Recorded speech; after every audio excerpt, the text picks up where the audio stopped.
Queridos amigos, nós damos continuidade à nossa reflexão sobre o Catecismo da Igreja Católica, retomando o artigo 2º, do qual nós já vimos a primeira epígrafe, a tradição apostólica, segunda epígrafe, a relação entre a tradição e a Sagrada Escritura, e agora vamos passar à interpretação do depósito da fé, que é a terceira epígrafe.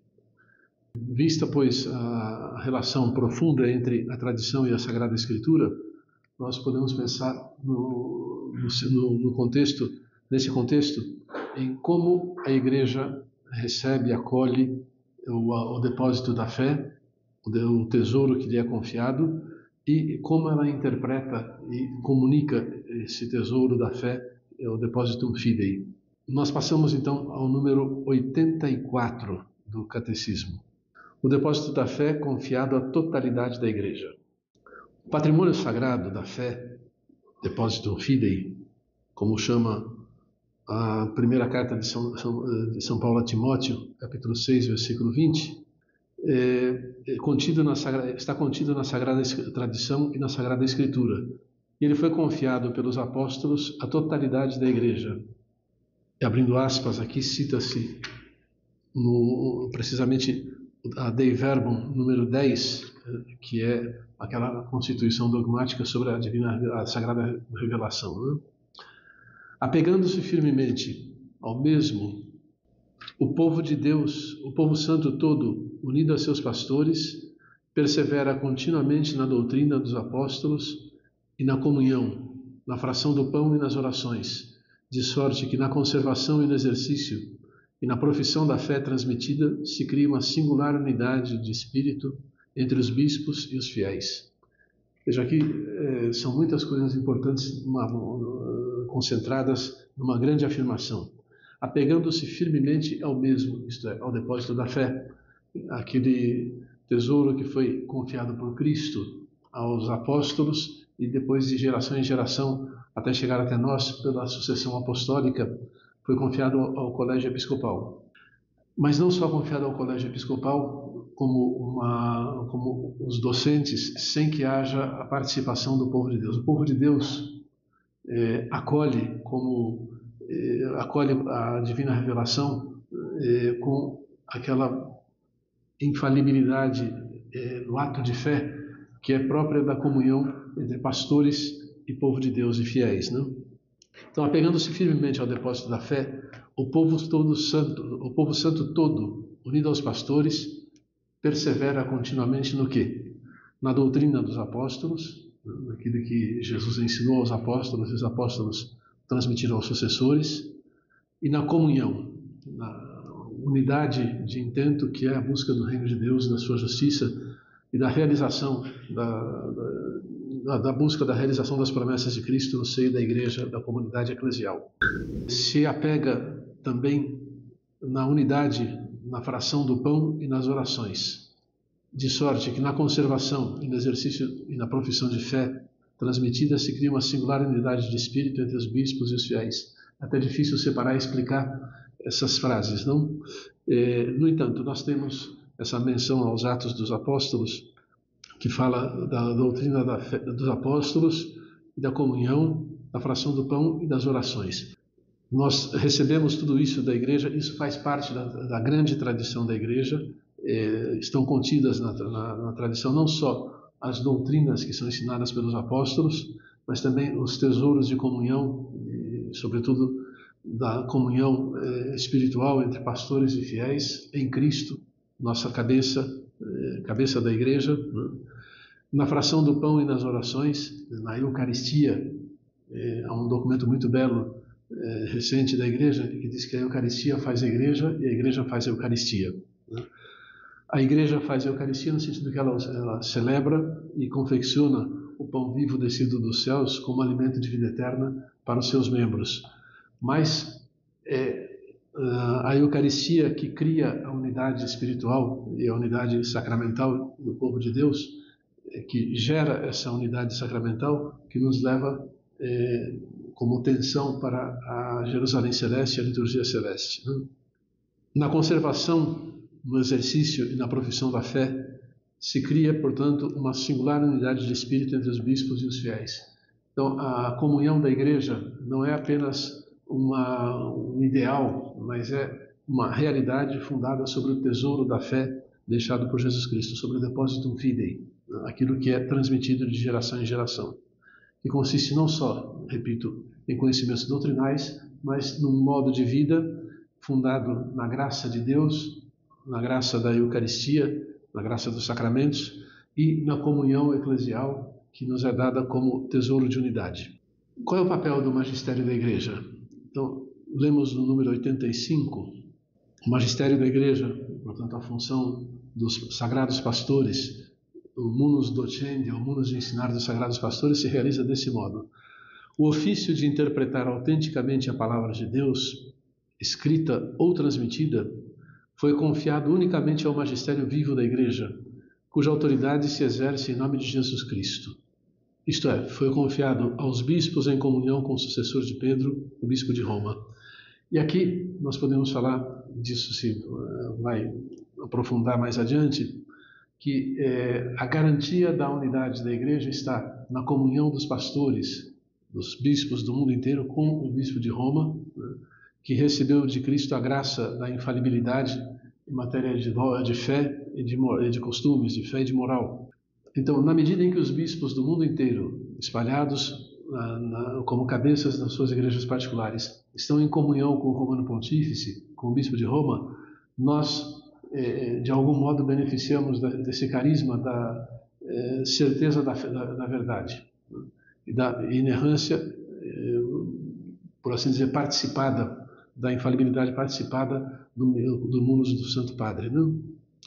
Então, foi confiada a Pedro a certeza, a Pedro como cabeça do corpo de Cristo, cabeça visível do corpo de Cristo, portanto, na cabeça visível na história do corpo de Cristo, a certeza e o carisma da infalibilidade pontifícia. No Concílio Vaticano I foram definidas duas coisas: o primado de jurisdição do Papa sobre toda a Igreja, pelo qual o Pontífice Romano é aquele que governa na caridade a toda a Igreja Católica, né? Governa na comunhão, mas com um verdadeiro poder de regime de governo, e também a infalibilidade pontifícia, quer dizer, é a garantia de que aquilo que nós recebemos no depósito da fé é oferecido à nossa geração e à geração seguinte, sem risco de erro que possa atrapalhar o caminho da salvação. Então, o que está em jogo não é tanto uma espécie de amor intelectual pela verdade, puramente intelectual, mas a beleza da salvação, a preservação do caminho de salvação. A igreja se apresenta como mestra de verdade e de fé que leva à salvação. Salvação que chega para que Cristo veio para que todos sejam salvos e cheguem ao conhecimento da verdade sobre Ele, o Pai, a igreja, o mundo, sobre a própria criatura humana, não? Então, esse ofício de interpretar autenticamente a palavra de Deus foi confiado ao magistério, aqueles ministérios que são exercidos na igreja pelos sagrados pastores com função de ensinar. A palavra usada aqui, interpretar autenticamente, significa interpretar com autoridade. Essa autoridade vem de um mandato e de uma vocação. Esse mandato é o mandato de Cristo, que foi dado aos apóstolos e que é participado por toda a igreja, de ir pelo mundo inteiro ensinar o Evangelho, de pregar o Evangelho a toda criatura, para que quem crer seja batizado, né, e seja salvo.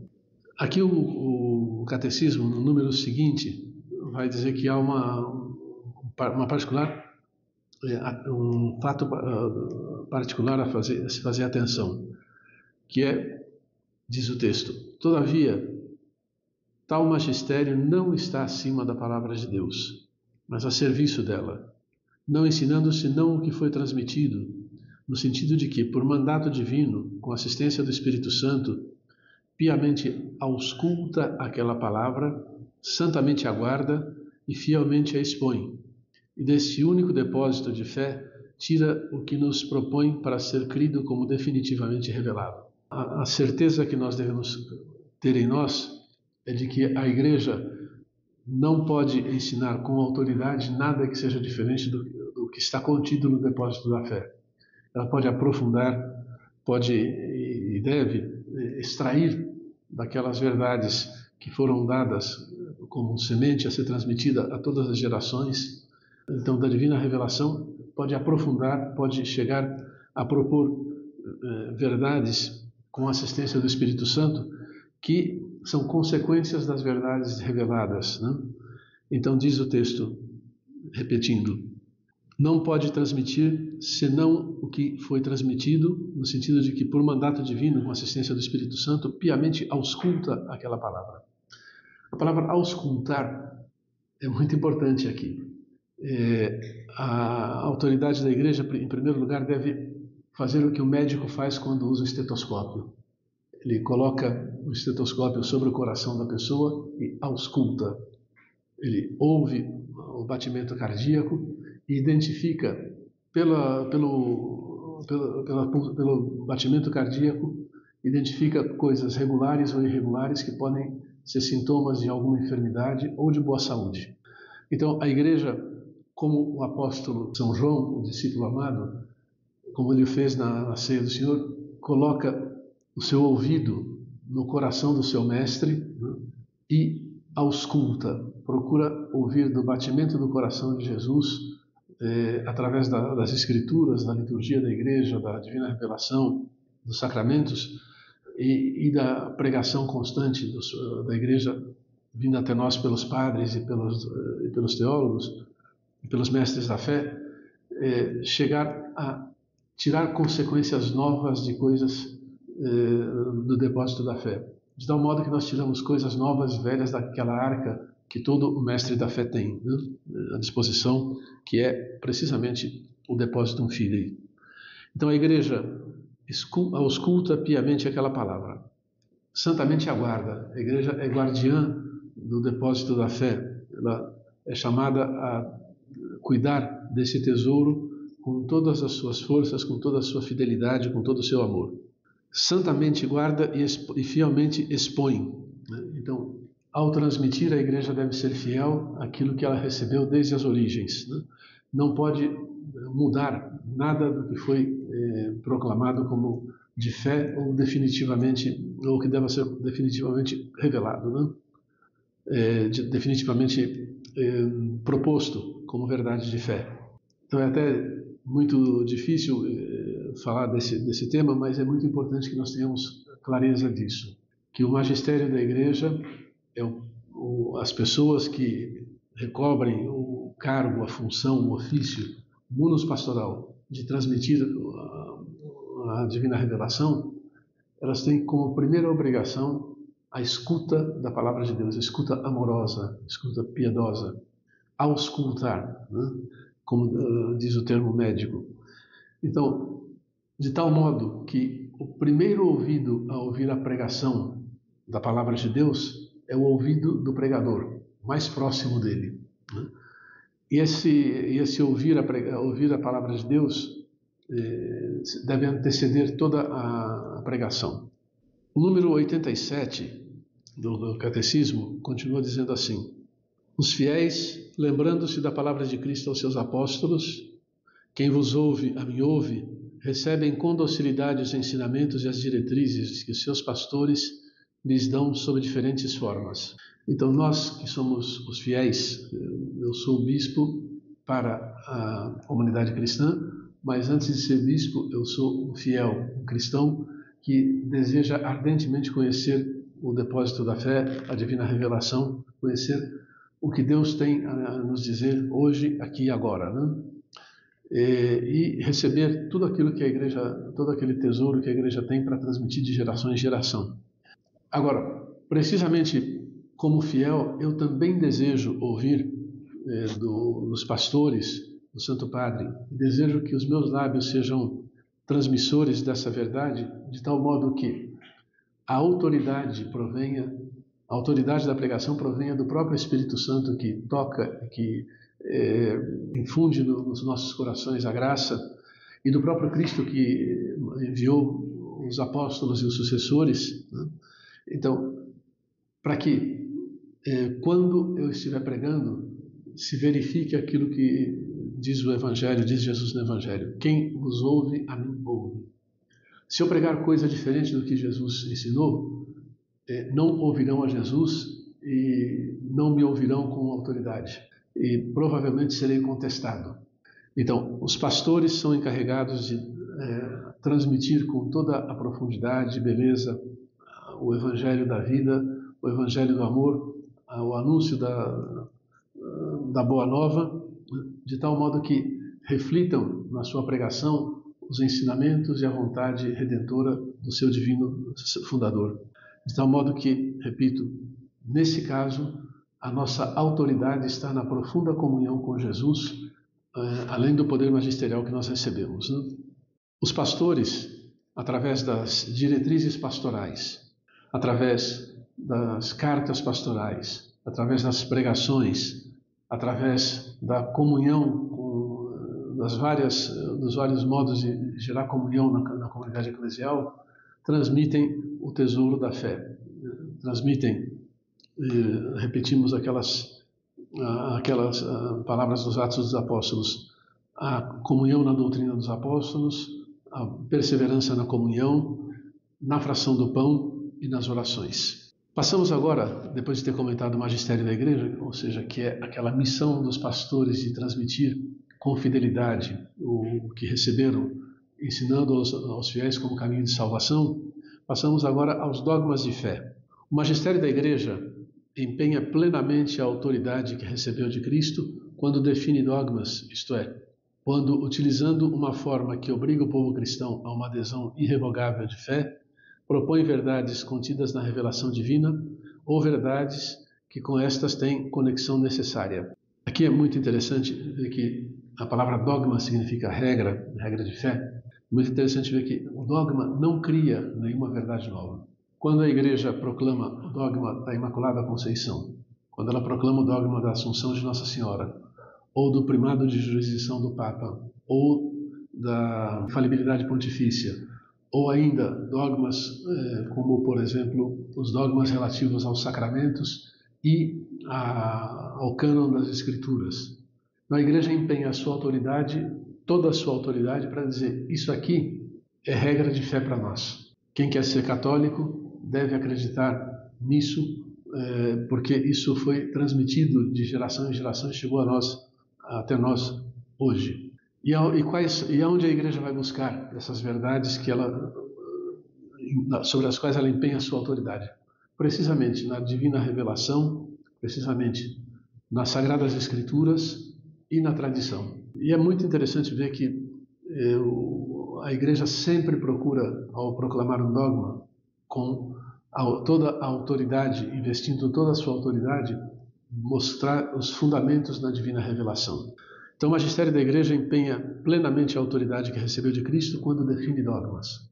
Ou seja, ela diz que aquilo que se está dizendo sobre o Senhor, sobre a união hipostática, quer dizer, a união na única pessoa do Verbo, da natureza humana e da natureza divina, pertence à revelação. De alguma maneira estava no coração, no bojo do ensinamento de Jesus, e foi transmitido de geração em geração até chegar até nós. E também foi objeto de aprofundamento, de estudo, de reflexão e de oração. Um dogma de fé não pode ser contrariado. Quando a igreja diz isso é definitivamente uma verdade de fé, que para ser católico eu tenho que acreditar nela, significa que ali está empenhada toda a autoridade magisterial da igreja e, vamos dizer assim, com muita simplicidade, sem medo de errar. Um Papa proclama um dogma, o Papa seguinte não pode desproclamar um dogma. Ele fica vinculado à proclamação daquela fé, embora possa explicar e aprofundar melhor o sentido daquelas palavras pregadas na definição de um dogma. Então, é muito importante que nós tenhamos isso em conta. Uma vez que uma verdade é proclamada como definitiva, como infalível, ela não pode mais ser retirada pela igreja. Ela passa a fazer parte do tesouro da igreja como dogma de fé. Ela já era uma verdade acreditada antes, né? E assim se mantém a fidelidade. Dou um exemplo. Durante 1000 anos, praticamente, a igreja na igreja não houve quem colocasse em dúvida a presença real de Cristo na Eucaristia. Num determinado momento, algumas pessoas, como um tal Berengário de Tours, começaram a cogitar uma teologia em que se questionava a realidade da presença de Cristo na Eucaristia, da presença substancial de Cristo. Então, a igreja proclamou o dogma, né, como verdade dogmática, como regra de fé, que os católicos devem acreditar na presença real de Cristo, que, mediante a transubstanciação, pela imposição das mãos do sacerdote e pelas palavras da consagração, convertem o pão e o vinho no corpo, sangue, alma e divindade do Senhor, embora mantendo a aparência de pão e de vinho. Então, era uma verdade que a igreja sempre acreditou e, no entanto, um determinado momento em que se colocou em dúvida, ela precisou proclamar como dogma, como regra de fé. E assim outras tantas verdades de fé. Nós damos prosseguimento aqui. Então, existe uma conexão orgânica entre a nossa vida espiritual e os dogmas. Acreditar nisso, acreditar em um dogma, significa envolver a minha vida espiritual com o Senhor Jesus, a quem se refere aquele dogma, com a verdade que é proclamada naquele dogma. Então, significa que aquela verdade passa a ser um alimento espiritual para a minha vida e eu vivo dela. Sim, as verdades reveladas, elas têm uma conexão interior entre elas, mas há uma conexão entre aquilo que é ensinado pela igreja e o nosso caminho pessoal de salvação, nosso caminho comunitário de salvação. Quem crer e for batizado será salvo, quem não crer será condenado. Os laços mútuos, ou melhor, os dogmas são, portanto, luzes no caminho da nossa fé que o iluminam e o tornam seguro. Na verdade, se a nossa vida for reta, a nossa inteligência e o nosso coração estarão abertos para acolher a luz dos dogmas de fé.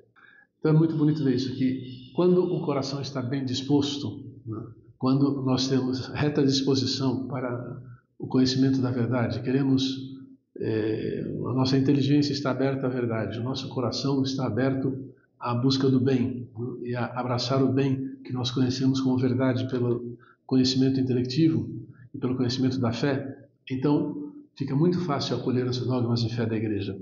E depois, abraçando a fé exige a inteligência das coisas.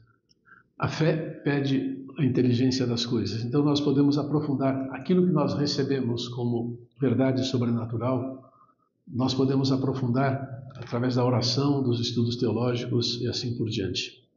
Os laços mútuos e a coerência dos dogmas podem ser encontrados no conjunto da revelação do mistério de Cristo. Número 90 do Catecismo. Existe uma ordem ou hierarquia das verdades da doutrina católica, já que o nexo delas com o fundamento da fé cristã é diferente. Então nós podemos pensar no seguinte: os dogmas trinitários têm um papel fundamental no conjunto da revelação do mistério de Cristo, da revelação do mistério de Cristo. Os dogmas marianos, na medida em que eles nos aproximam do coração do mistério de Cristo, têm uma importância mais relativa, mas são dogmas de fé, né? Então as verdades da fé, elas estão dispostas numa hierarquia que nos ajudam a ter a reta compreensão de todo o arcabouço da fé católica, né? Número 91. Aqui passamos a tratar do sentido sobrenatural da fé. Todos os fiéis participam da compreensão e da transmissão da verdade revelada. Receberam a unção do Espírito Santo que os instrui e os conduz à verdade em sua totalidade. Então, nessas expressões tiradas da Lumen Gentium, que é precisamente a constituição dogmática sobre a Igreja e sobre o mistério da Igreja, nós vemos que não somente a hierarquia, não somente os sagrados pastores participam da compreensão e da transmissão da verdade revelada. Todos aqueles que receberam a unção do Espírito Santo receberam a unção para viver na intimidade filial com o Senhor, a graça batismal, podemos assim dizer, que é a graça da adoção filial, é o Espírito Santo que nos é entregue mediante a água e as palavras próprias do batismo. nos é entregue como espírito de adoção filial, nos introduz na intimidade da vida trinitária como filhos amorosos de um Pai misericordioso. Mas também no segundo sacramento da iniciação cristã, a confirmação, nós recebemos o dom do Espírito Santo como espírito de apostolado, espírito de evangelização. Nós somos chamados a defender com galhardia a nossa fé, mas a propagar pelo anúncio do Evangelho as verdades sobre o Senhor, sobre a sua igreja e sobre a vida humana sobre a terra e sobre o nosso destino eterno também. Então, todos os fiéis participam da compreensão e da transmissão da verdade revelada, e por isso é muito importante que nos estudos das Escrituras, nos estudos da tradição da Igreja, no conhecimento da nossa fé, da nossa catequese, haja uma socialização do conhecimento das coisas de Deus. É muito importante a socialização na catequese e na busca do conhecimento da verdade, não somente por uma questão pragmática de que uns ajudam os outros, mas porque o conhecimento se dá na comunhão. É conhecendo-nos unidos no corpo de Cristo que nós conhecemos como bate o coração de Cristo no seu corpo, que é a Igreja. O conjunto dos fiéis não pode enganar-se no ato de fé. Então, aqui nós temos a formulação da fidelidade, da infalibilidade no ato de crer, ou incredendo. Né? O conjunto dos fiéis, ao acolher a fé, ao acolher a divina revelação, não erra. Né? Não pode enganar-se, porque seria colocar em risco a salvação. Né? E aqui o catecismo continua. E manifesta essa sua peculiar propriedade mediante o senso sobrenatural da fé de todo o povo, quando desde os bispos até o último dos fiéis leigos apresentam consenso universal sobre questões de fé e de costumes. Então esse consenso moral universal sobre questões de fé e de costumes, não só dos pastores, mas dos pastores e dos fiéis leigos, dá a certeza de que nós não erramos. Né? Por isso a Igreja é muito sóbria também na proclamação de dogmas, né? Mas é muito firme na questão do acolhimento do magistério da Igreja e no acolhimento das verdades de fé. Segue o Catecismo no número 93, dizendo: por este senso da fé, excitado e sustentado pelo Espírito da Verdade, o povo de Deus, sob a direção do Sagrado Magistério, adere indefectivelmente à fé, uma vez para sempre transmitida aos santos. E com reto juízo, penetra mais profundamente e mais plenamente e aplica na vida. Esse texto é tirado da Lumen Gentium, capítulo 12, que fala precisamente da indefectibilidade da transmissão da fé ou do acolhimento da fé, que é obra do Espírito Santo na Igreja em todos os seus membros. O tema requer aprofundamento e eu sugiro que haja, nesse sentido, uma releitura pessoal de cada ponto desses do Catecismo e que haja um pouco de oração, né? Depois de cada ponto, um pedido de ajuda e de luz do Espírito Santo para que essas verdades vão entrando no nosso coração e gerem em nós a convicção católica da verdade sobre a revelação, sobre a tradição, o magistério e as Escrituras. Passamos a um outro tema, que é o crescimento na compreensão da fé. Vejam, nós recebemos o depósito da fé, mas todos nós já tivemos a experiência, assim acredito, de ter, às vezes, apreendido alguma coisa pelo estudo, ou lido um texto do Santo Evangelho ou de algum tema doutrinal da Igreja e ter ficado ainda um desejo de entender melhor uma certa obscuridade que exigiria de nós mais interesse, mais aprofundamento. E, no entanto, nós percebemos que depois a nossa compreensão, depois de um certo tempo, assim, cultivando a nossa espiritualidade, o nosso interesse espiritual pelas verdades de fé, cresce a compreensão de determinadas coisas. Às vezes, pensando, por exemplo, num texto do Evangelho, hoje nós entendemos uma parábola de um jeito, e sem que esse jeito que nós aprendemos hoje, a parábola, seja renegado, porque a verdade literal é importante, nós vamos aprofundando o conhecimento e ampliando os horizontes a partir daquela palavra de Jesus que sugere, mediante a ação do Espírito Santo em nós, um conhecimento mais profundo das coisas. Não sem razão, Jesus diz que enviará o Espírito Santo, o Paráclito, que ensinará, ele ensinará todas as coisas. Ele nos revelará o que eu ensinei e ensinará todas as coisas. É o Espírito Santo que nos dá a internalização, podemos usar essa palavra, das coisas que o Senhor nos ensinou e que nós aprendemos pela pregação da igreja. Mas é o Espírito Santo que nos permite impregnar a nossa alma da beleza daquelas verdades. Então, como se dá esse crescimento na compreensão da fé? A igreja nos ensina assim: pela contemplação e estudo dos que creem, os quais meditam no seu coração. É em especial a pesquisa teológica que aprofunda o conhecimento da verdade revelada. Então, a contemplação está aqui e é importante que ela seja lembrada porque é um ato de fé. Não basta o estudo teológico, é preciso que os teólogos também tenham os joelhos dobrados para que, como diz o Papa Francisco, a teologia, ele falava a respeito de Bento XVI, ele é um teólogo que fez teologia de joelhos. Então ele fazia esse elogio a Bento XVI que dava claramente a ideia da profundidade da teologia de Ratzinger, mas também dava a ideia de que era um homem que não só ensinava o que leu nos livros, mas transmitia aquilo que transbordava no seu coração, na sua contemplação. São Domingos, fundador dos dominicanos, dizia que a pregação consiste em contemplata ad extradere, que a pregação consiste em transmitir aquilo que nós contemplamos da verdade da fé.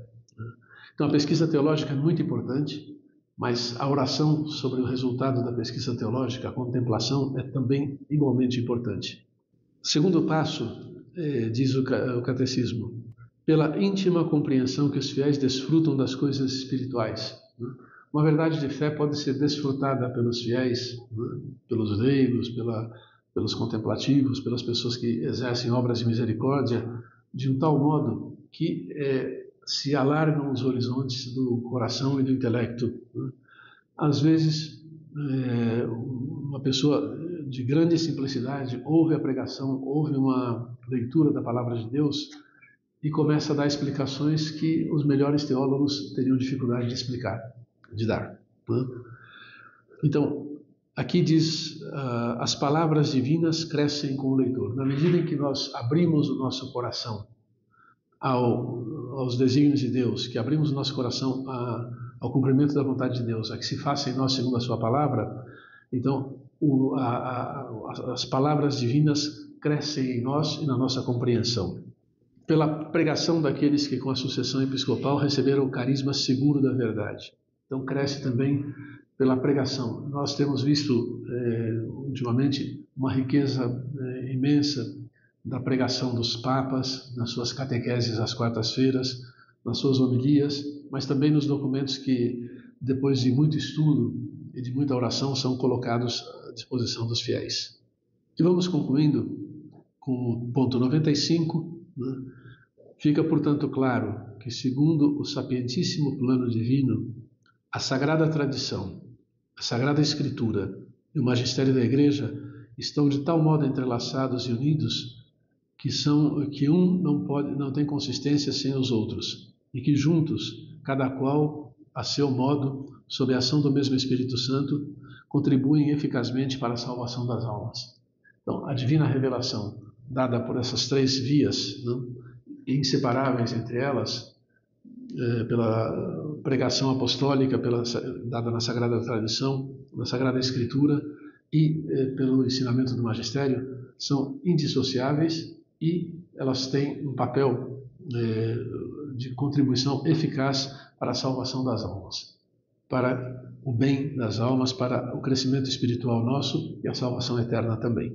Então, dos números 96 a 100 fica como uma sugestão de leitura ou de dever de casa, de fazer uma leitura, um resumo de tudo que foi dito até aqui, uma leitura que possa ajudar a formar a nossa memória também, a ajudar a memória a captar bem essas coisas que foram faladas.